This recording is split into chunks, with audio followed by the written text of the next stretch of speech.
اعوذ باللہ من الشیطان الرجیم، بسم اللہ الرحمن الرحیم۔ اور اونٹ میں سے دو اور گائے میں سے دو، ان سے کہیے کہ خدا نے نروں کو حرام قرار دیا ہے یا مادیوں کو، یا ان کو جو مادیوں کے شکم میں ہیں۔ کیا تم لوگ اس وقت حاضر تھے جب خدا ان کو حرام کرنے کی وصیت کر رہا تھا؟ پھر اس سے بڑا ظالم کون ہے جو خدا پر جھوٹا الزام لگائے تاکہ لوگوں کو بغیر جانے بوجھے گمراہ کرے؟ یقیناً اللہ ظالم قوم کو ہدایت نہیں دیتا ہے۔ آپ کہہ دیجئے کہ میں اپنی طرف آنے والی وحی میں کسی بھی کھانے والے کے لیے کوئی حرام نہیں پاتا مگر یہ کہ مردار ہو یا بہایا ہوا خون یا سور کا گوشت ہو، کہ یہ سب نجس اور گندگی ہے، یا وہ نافرمانی ہو جسے غیر خدا کے نام پر ذبح کیا گیا ہو۔ اس کے بعد بھی کوئی مجبور ہو جائے اور نہ سرکش ہو نہ حد سے تجاوز کرنے والا، تو پروردگار بڑا بخشنے والا مہربان ہے۔ اور یہودیوں پر ہم نے ہر ناخن والے جانور کو حرام کر دیا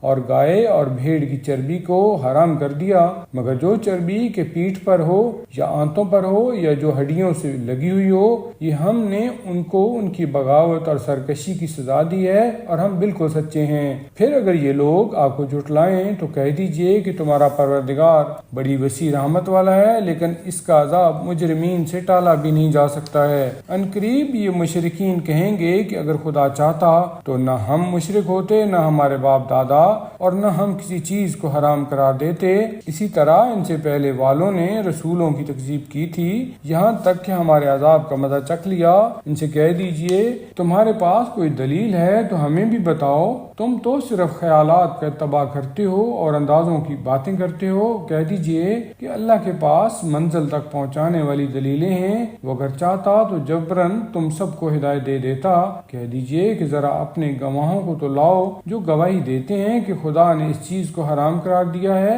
اس کے بعد وہ گواہی بھی دے دیں تو آپ ان کے ساتھ گواہی نہ دیجیے گا، اور ان لوگوں کی خواہشات کا اتباع نہ کیجیے گا جنہوں نے ہماری آیتوں کو جھٹلایا ہے اور وہ آخرت پر ایمان نہیں رکھتے ہیں اور اپنے پروردگار کا ہمسر قرار دیتے ہیں۔ کہہ دیجئے کہ آؤ ہم تمہیں بتائیں کہ تمہارے پروردگار نے کیا کیا حرام کیا ہے۔ خبردار کسی کو اس کا شریک نہ بنانا، اور ماں باپ کے ساتھ اچھا برتاؤ کرنا، اپنی اولاد کو غربت کی بنا پر قتل نہ کرنا کہ ہم تمہیں بھی رزق دے رہے ہیں اور انہیں بھی، اور بدکاریوں کے قریب نہ جانا، وہ ظاہری ہوں یا چھپی ہوئی، اور کسی ایسے نفس کو جسے خدا نے حرام کر دیا ہے قتل نہ کرنا مگر یہ کہ تمہارا کوئی حق ہو۔ یہ وہ باتیں ہیں جن کی خدا نے نصیحت کی ہے تاکہ تمہیں عقل آ جائے۔ اور خبردار مال یتیم کے قریب بھی نہ جانا مگر اس طریقہ سے جو بہترین طریقہ ہو، یہاں تک کہ وہ توانائی کی عمر تک پہنچ جائیں، اور ناپ تول میں انصاف سے پورا پورا دینا۔ ہم کسی نفس کو اس کی وسعت سے زیادہ تکلیف نہیں دیتے ہیں، اور جب بات کرو تو انصاف کے ساتھ، چاہے اپنے اقربا ہی کے خلاف کیوں نہ ہو، اور عہد خدا کو پورا کرو کہ اس کی پروردگار نے تمہیں وصیت کی ہے کہ شاید تم عبرت حاصل کر سکو، اور یہ ہمارا سیدھا راستہ ہے، اس کا اتباع کرو اور دوسرے راستوں کے پیچھے نہ جاؤ کہ راہ خدا سے الگ ہو جاؤ گے۔ اسی کی پروردگار نے ہدایت دی ہے کہ اس طرح شاید متقی اور پرہیزگار بن جاؤ۔ اس کے بعد ہم نے موسیٰ کو اچھی باتوں کی تکمیل کرنے والی کتاب دی، اور اس میں ہر شے کو تفصیل سے بیان کر دیا اور اسے ہدایت اور رحمت قرار دے دیا کہ شاید یہ لوگ لقائے الہی پر ایمان لے آئیں۔ اور یہ کتاب جو ہم نے نازل کی ہے یہ بڑی بابرکت ہے، لہذا اس کا اتباع کرو اور تقوی اختیار کرو کہ شاید تم پر رحم کیا جائے۔ یہ نہ کہنے لگو کہ کتاب خدا تو ہم سے پہلے 2 جماعتوں پر نازل ہوئی تھی اور ہم اس کے پڑھنے پڑھانے سے بے خبر تھے، یا یہ کہو کہ ہمارے اوپر بھی کتاب نازل ہوتی تو ہم ان سے زیادہ ہدایت یافتہ ہوتے۔ تو اب تمہارے پروردگار کی طرف سے واضح دلیل اور ہدایت و رحمت آ چکی ہے، پھر اس کے بعد اس سے بڑا ظالم کون ہوگا جو اللہ کی نشانیوں کو جھٹلائے اور ان سے آراز کرے۔ ان قریب ہم اپنی نشانیوں سے آراز کرنے والوں پر بدترین عذاب کریں گے، اور وہ ہماری آیتوں سے آراز کرنے والے اور روکنے والے ہیں۔ یہ صرف اس بات کے منتظر ہیں کہ ان کے پاس ملائکہ آ جائیں، یا خود پروردگار آ جائے، یا یا اس کی بعض نشانیاں آ جائیں، تو جس دن اس کی بعض نشانیاں آ جائیں گی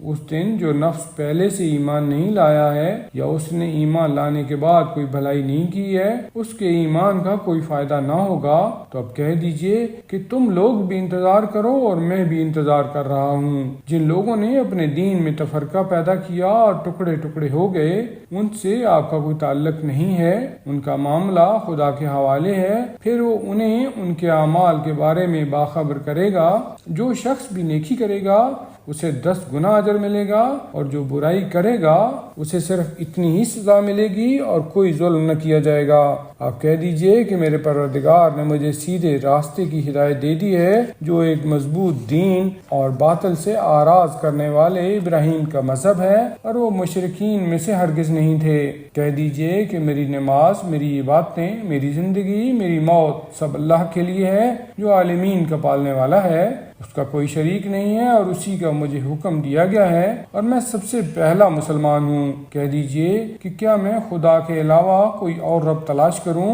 جبکہ وہی ہر شے کا پالنے والا ہے، اور جو نفس جو کچھ کرے گا اس کا وبال اسی کے ذمہ ہوگا، اور کوئی نفس دوسرے کا بوجھ نہ اٹھائے گا۔ اس کے بعد تم سب کی بازگشت تمہارے پروردگار کی طرف، پھر وہ بتائے گا کہ تم کس چیز میں اختلاف کر رہے تھے۔ وہی وہ خدا ہے جس نے تم کو زمین میں نائب بنایا اور بعض کے درجات کو بعض سے بلند کیا، تاکہ تمہیں اپنے دیے ہوئے سے آزمائے۔ تمہارا پروردگار بہت جلد حساب کرنے والا ہے، اور وہ بے شک بہت بخشنے والا مہربان ہے۔